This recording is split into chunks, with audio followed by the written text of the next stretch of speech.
हाल दोस्तों, कैसे आप लोग। उम्मीद है आप लोग बेहतर होंगे। आज हम लोग हैं वास्तविक संख्या वर्ग जो है 9th क्लास, ठीक है, प्रश्न वाली है 1D लाए हैं, ठीक है। और 1C जो है खत्म हो चुका है। 1D पढ़ने से पहले आप 1C को देखिए, ठीक है। और चलिए हम लोग स्टार्ट करते हैं। इसमें पकड़ना है अपरिमेय और परिमेय संख्या कौन सा है, और ऐसे सवाल को देखेंगे, ठीक है। चलिए सवाल की ओर हम आते हैं। बोलता है निम्नलिखित संख्याओं में से कौन सी परिमेय संख्या और कौन अपरिमेय संख्या है।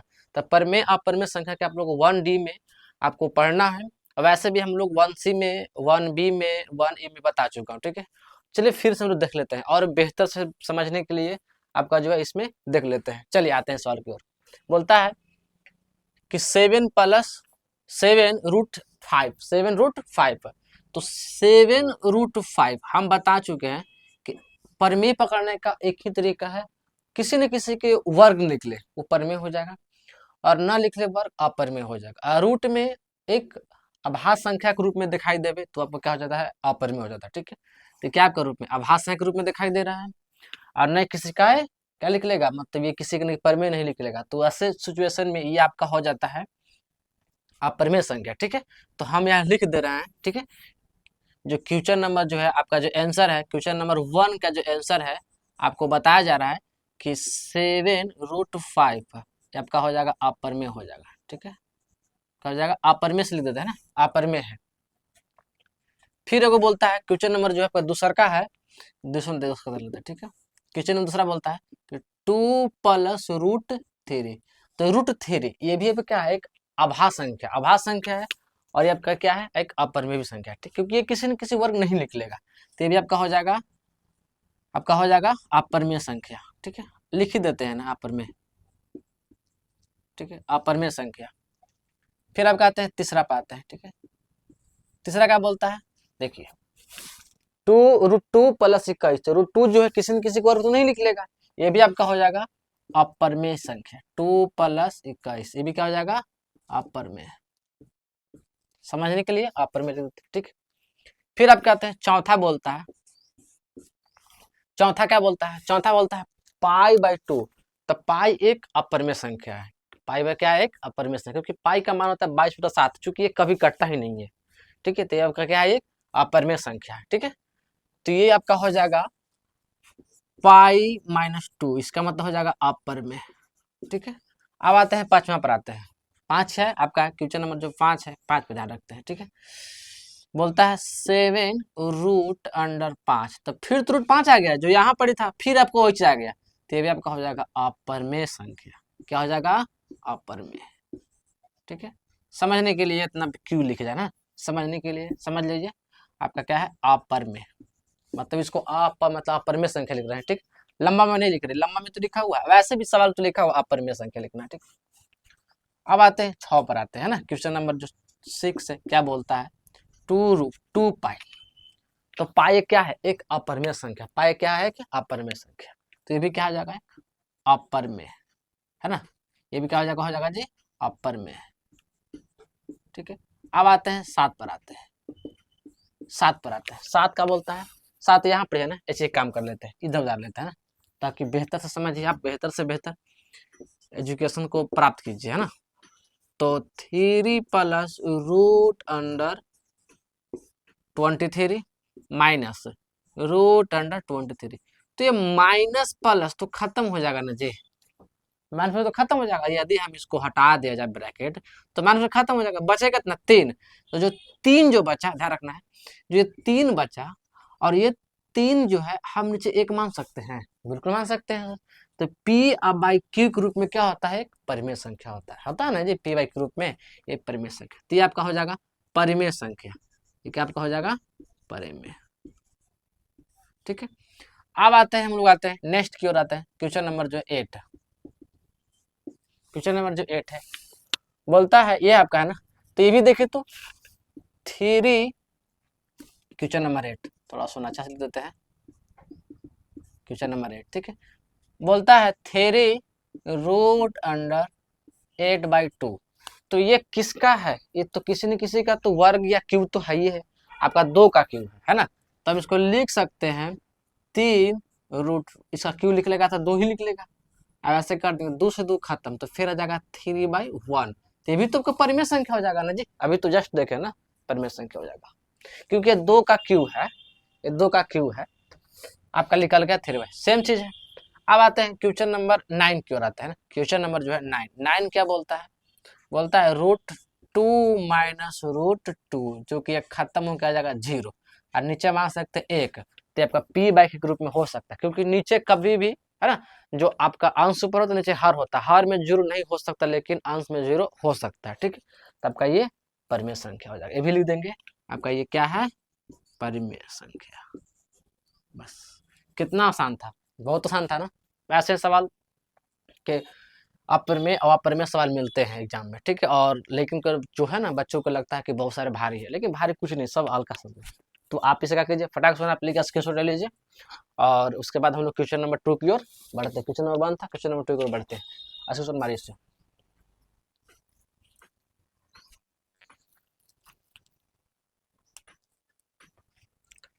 क्वेश्चन नंबर 1 आप लोग स्क्रीनशॉट ले लिए होंगे। क्वेश्चन नंबर 2 आपको क्वेश्चन है ना, बोर्ड स्क्रीन पर दिखाई दे रहा होगा, और इसमें उनको पकड़ना है, सत्य और असत्य पकड़ना। बोला है निम्नलिखित कथनों में सत्य और असत्य कथनों को पहचाने। तो सत्य कैसे होगा, सत्य वही जो एक बात को बताया जा रहा है वो सही हो, है ना, उसको बोलते हैं सत्य। और जो शब्द लिखा है वो कहना गलत हो, वो आपका क्या हो जाएगा, असत्य हो जाएगा। चलिए सॉल्व करो, बढ़ते हैं। बोलता है, पहला बोलता है 2 अपरिमेय संख्याओं का योग अवश्य ही अपरिमेय संख्या होगी। ये कहना बिल्कुल गलत है। अगर ये 2 अपरिमेय संख्या को जोड़ने के बाद अगर वो अपरिमेय संख्या हो जाएगा, तो ये कहना ऐसे नहीं कह सकते कि ये सही ही है ना। तो ये कहना बिल्कुल गलत है, तब क्या हो जाएगा, असत्य हो जाएगा। हो सकता है कि वो 2 अपरिमेय संख्या, जैसे कहने का मतलब हुआ कि √11, ठीक है, अब क्या है, एक अपरिमेय संख्या है। और √5 क्या है, एक अपरिमेय संख्या। यदि दोनों को जोड़ दिया जाए तो रूट वो 16 हो जाएगा। और √16 क्या होता है ना, किसी किसी को तो वर्ग निकलता है, तो आपको परिमेय संख्या हो जाएगा ना जी। तो इसीलिए वो परिमेय संख्या हो सकता है। ये कहना बिल्कुल गलत है कि ये अपरिमेय, बोलता है ना कि ये अपरिमेय संख्या ही होगा, ये नहीं, ये अपरिमेय नहीं, ये परिमेय संख्या भी हो सकता है, ठीक है। इसीलिए इसका कथन गलत है। तो हम लिखेंगे आपका जो है ए का जो आंसर है, हम यहाँ लिखेंगे ये आपका असत्य है, ठीक है। यहाँ पर क्या है, असत्य है। बी की ओर आते हैं ना। अब जितना सभी का आंसर दे रहे हैं ना जी, तैयार आते हैं, बी की ओर आते हैं। फिर क्या बोलता है, एक परिमेय और एक अपरिमेय संख्या का गुणनफल अपरिमेय अवश्य होगा। ये बिल्कुल सही है, ये बिल्कुल सही है।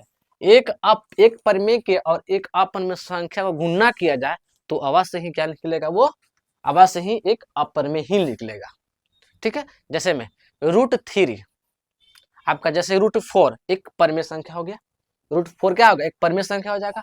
और अपरिमेय संख्या गुणा होता है, अपरिमेय संख्या जैसे सपोज 3 मान लेते हैं, तो √3 गुणे √4 आपका हो जाएगा 12, मतलब कि 12 हो जाएगा। √12 क्या हो जाएगा, एक अपरिमेय संख्या तो है, तो इसीलिए कहना ये बिल्कुल सत्य है। तो हम लिख देंगे ये सत्य है,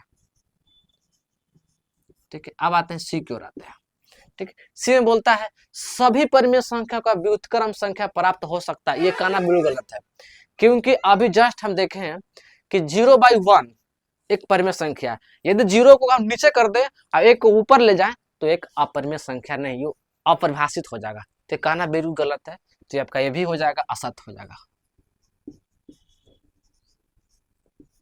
अब आते हैं डी की ओर, है ना। क्वेश्चन नंबर जो है आपका डी बोलता है √9/144, है ना, 9/144 एक परिमेय संख्या है। तो बिल्कुल बिल्कुल सही बात है। कैसे से, ध्यान रखिए, √9/144 तुमको पता तो है ये 3 का वर्ग है, आई कितना का वर्ग है, 12 का वर्ग है। तो ये परिमेय रूप में हुआ जी, p/q रूप, एक परिमेय संख्या है, लिखा हुआ ना, एक परिमेय की संख्या। तो ये कहना बिल्कुल सही है, आपका ये सत्य है, बिल्कुल कहना सत्य, इसलिए आपका ये सही है। चलिए क्वेश्चन नंबर जो आपका ई की ओर है, बोलता है वितरण नियम, वितरण जो हम लोग बांटते हैं, ठीक है, इतना व इतना जगह इतना इतना जो लिखने पर क्या एक अपरिमेय संख्या का समूचे में लागू होगा। तो ये बिल्कुल कहना भी सत्य है, बिल्कुल सत्य है। जैसे अगर हम इसमें से गुना करते हैं XY, इसमें से कहें तो XZ, एक अपरिमेय संख्या का समूच में लागू होगा, तो हाँ लागू होगा, ये भी कहना सत्य है। तो हम लिख देते हैं ये सत्य है, ये क्या है, सत्य है। तो इसका मतलब है 1 और जो C है आपका असत्य है और बाकी सभी सत्य है। चलिए क्वेश्चन नंबर जो है 2 तो खत्म हो चुका है। क्वेश्चन नंबर 3 को कराते हैं, और क्वेश्चन नंबर 3 को हम लोग देख लेते हैं, वो भी सवाल देख लेते हैं। आप इसे स्क्रीनशॉट ले लीजिए, या तो फिर आप इसे कॉपी पर ले लें तो उतारिए, है ना, जल्दी कीजिए। तो शतरंज हो या जिंदगी, जीतने के लिए धैर्य रखना पड़ता है। इस बात को आप जल्द से जल्द समझ जाइए। चलिए, आपका जो क्वेश्चन नंबर जो 3 जो है, आपको ए और बी दिखाई दे रहा होगा, और क्वेश्चन नंबर 3 को बढ़ते हैं और समझते हैं। ठीक, क्या बोलता है, √3 के व्युत्क्रम संख्या कौन सी है? व्युत्क्रम मतलब उल्टा, ठीक है, व्युत्क्रम मतलब क्या होता है, उल्टा करना।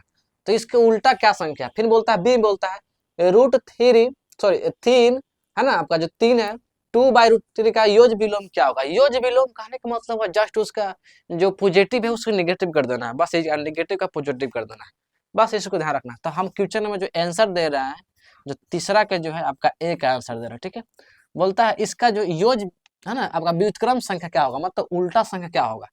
तो ये √3 जो लिखल है ना, आपका जो √3 है, आपका वीक इसको पलट देना है। तो पलट देंगे तो जो आपका क्या हो जाएगा, ये नीचे आ जाएगा, ऊपर चल जाएगा, मान ऊपर चल जाएगा, है ना। जो ये ऊपर था अब कहाँ चल गया, अब ये है ना, जहाँ देखिए ऊपर था अब कहाँ गया, नीचे आ गया, एक उसका ऊपर हो गया। ठीक है, जैसे कहने का मतलब ऐसे समझिए। ठीक है, जैसे √3 है तो नीचे हम 1 मान सकते हैं अपने मान से, अब इसका उल्टा तो ऊपर क्या जाएगा, ऊपर 1 चल जाएगा, अब नीचे क्या हो जाएगा 3√3। ये आपका क्या हो जाएगा, ये आपका हो जाएगा, ये आपका है ना व्युत्क्रम संख्या, है ना, उल्टा कर देना। बी में क्या बोलता है, बी का आंसर देते हैं योज बिलो, मतलब ये पॉजिटिव से नेगेटिव कर देना, तक लगा देना -3 2/√2, आपका आंसर हो गया। बस, आसान था। और क्वेश्चन नंबर जो है 4 जो है अगले वीडियो में मिलते हैं। और फिलहाल के लिए वीडियो को लाइक शेयर और सब्सक्राइब जरूर करें। ठीक है, धन्यवाद वीडियो को पूरा देखने के लिए।